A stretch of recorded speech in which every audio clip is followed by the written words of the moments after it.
2018, the FTC said a lab-grown diamond is a real diamond. They're chemically, physically, optically identical. That's also the same year Lightbox started with De Beers. The idea for De Beers was to position Lightbox as a lower-end product, fashion jewelry, and natural diamonds as fine jewelry.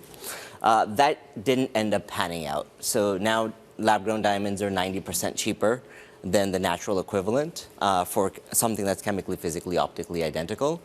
So lab has really taken off and really is replacing natural diamonds. And De Beers' primary business is natural diamonds. So they want to push much more on the natural diamond side and reduce their focus on the lab-grown side. Who are the biggest buyers of the lab-grown diamonds and why? So this year, 55% of engagement rings in the US have lab-grown diamond centers. Just to back up, in 2018, that was 2%. So in 2018, less than, I would say 95% of all engagement rings sold were natural diamonds. Now it's 40% in just a decade. So 15% of engagement rings sold now are colored gemstones, and 55% are lab-grown diamonds.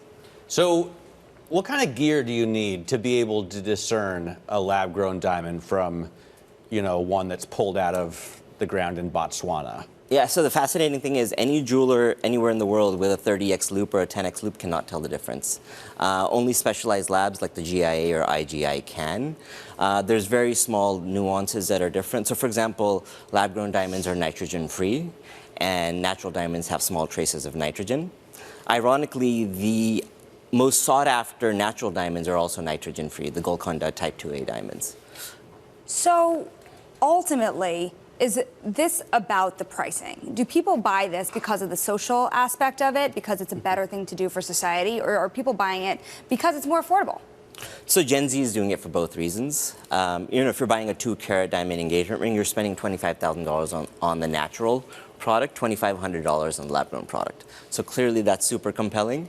But there's also much more sustainable. It's grown in a lab. So for each diamond that comes out of the earth, there's 1 ton of dirt displaced. That's not the case with lab-grown diamonds. So, someone like me who knows nothing about the industry, but has seen a Leonardo DiCaprio movie. Sure. Assumes that all real diamonds are kind of like blood diamonds. Is that an unfair assumption? That is an unfair assumption. Yeah, so there's Kimberley processes there, and all jewelers are Kimberley process compliant, which is diamonds have to be ethically sourced and produced and mined. So they are perfectly ethically made for 99.9% of diamonds, and especially everything sold in the US. So that is not a worry.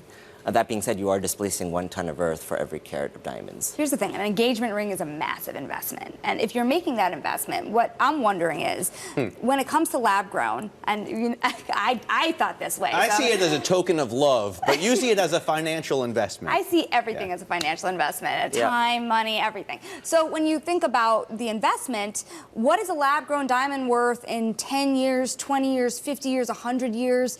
Is it a depreciating asset, or do you think that it actually has a chance to go up in value? So lab-grown diamonds will not hold value. So to resell, it's very difficult. That being said, natural diamonds have gone down in price by 40 to 45% over the last 3 years. So the typical reason somebody bought a diamond is for 2 reasons. One is financial flex. So if you're wearing a 2-carat to 3-carat ring, it says something about you. The other is it's an inflation hedge. It used to appreciate 2 to 3% faster than inflation.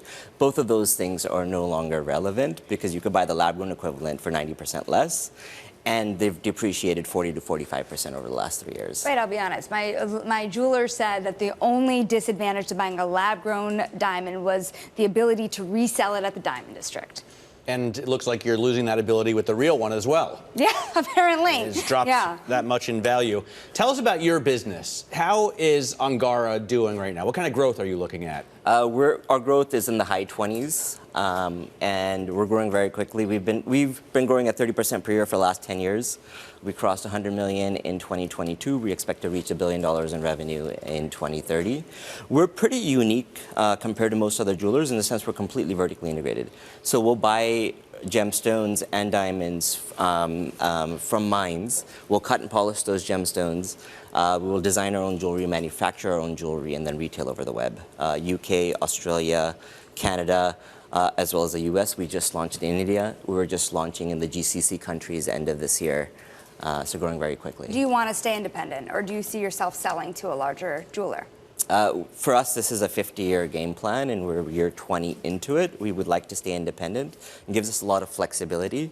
We like to be able to sell natural and lab diamonds in color and really promote color, and that's what we're all about.